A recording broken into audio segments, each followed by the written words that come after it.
you know why you're happy? Do I know why I'm happy? Yeah. Have you always been that way? Well, not always. Probably when I was a sophomore, I always kind of just thought life sucked. But out of nowhere one day, I just like, I don't know why I'm not happy. I have nothing to drag me down. So ever since then, I've just kind of been happy. And anytime I've been feeling kind of down, it's just, hey, I don't have a reason to feel like that. So mostly just because I can tell myself that I'm not happy, or that I am happy, and that there's no reason to not be. And not to mention, I realize that there are probably people in worse places than I am. So I should be really thankful for that, mostly. Yeah. And what was your family like? My family life like? No dad, but that's never really been too much of a problem. My mom's pretty much played the double role my whole life, and my grandma and grandpa were a big factor there.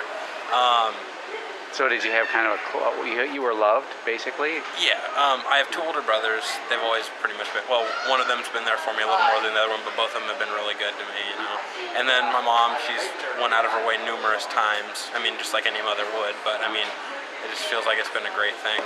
And grandma and grandpa was always... Is there anything else to what you attribute happiness? Like the ability to make the choice? I mean, a lot of people don't feel they got the choice. Why do you think you've got the choice? It's 100% your choice, just because every little action you do, even rolling out of bed 1 minute before the next, is your choice to do. And you always have the ability to make a different decision. Like, I'm not saying that every choice it's obvious as to this is going to make you happy, this isn't, but you can make a pretty good inference based off of what's happened before. So I just kind of use that and a little insight every day when I'm making my choices is, all right, well, this generally makes me happier than this, so I'm going to go with that. So, I mean, I don't know. I think so you have like kind of this overview inside you of like wisdom. This will be better than this. And I think, because I haven't lived a sheltered life. I've always kind of been out there. And I'm not saying I've had like a bunch of experience, like, I don't know, maybe yourself, like you've been out there, you've had jobs, you know what it's like, but I've had quite a few jobs myself. I kind of know what type of people, well, I don't want to be inappropriate, but like what type of people will screw you over and which ones will be there for you and be good for you. And I mean, I've just kind of picked up on that. And is this something you spot? In other words, can you tell it on people's faces? Sometimes. It's one of those things, like if I can talk to him for a few minutes, I can kind of be like, you're a BSer, that type of thing. But I just kind of stay away from those type of people. I've always kind of had that natural ability to just kind of steer away from those type of people. Generally, I'm always with honest people. I try to associate with only honest people just because I'm always honest myself. And I find no point in dishonesty. I mean, you've already done something or it's already happened, so there's no point in lying about it or not telling the truth about it. So, I mean, you've done something wrong, you've done it, you can't change it. You can't do anything better. Great. Shakespeare said, "Oh, what a tangled web we weave when first we try to deceive." Yeah, exactly. And because the ramifications go on down the line, they get more and more complicated, and then you're caught and you actually catch yourself in a whole new but worse personality because you're trying to cover for some stupid little thing a long time ago. Exactly. Yep. And I mean, I have lied a couple times, but that's exactly what's happened to me. I've just gotten it's like digging a hole and you're not going to get out of it. And I've always found myself in that type of situation. Anytime I have tried that, so I just don't do it anymore because it doesn't benefit whatsoever. Great. So, and I generally try to, like it. Back to the whole happiness thing, I try to help make other people happy, and because I mean it sucks seeing an unhappy person. I mean, if you're happy and someone else is happy, you're not going to be happy seeing them like that. So I mean, you want to do your best to kind of change that. So how do you do that? I always try to shed light on subjects. Like they say, oh, I can't even think of a situation. I don't know. Give me a situation that sounds negative, and I mean, there's some positive about it.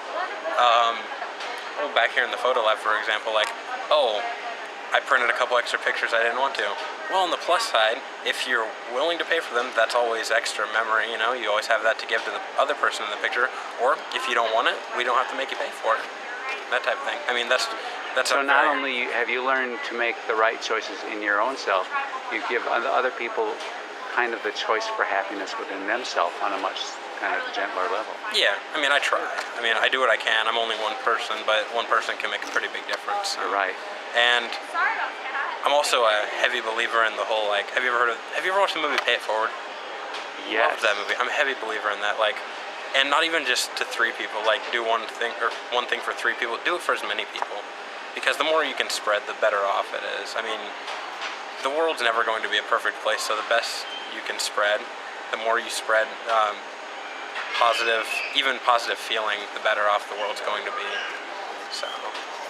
And you said not only have you learned these little lessons, but you're going to study physics, right? Yeah, physics. I've always found that to be one of my more favorite subjects, mostly because, and this is kind of getting off of that whole happier factor, but I like the fact that every physical aspect in the world has some sort of mathematics behind it, and the fact that you can pull those concepts that you see every day, put numbers behind it, and then amaze other people with it, and then I don't know. Like a cool trick I learned: you can take a wire coat hanger, one that's not one continuous wire, one that's like one wire that's been molded.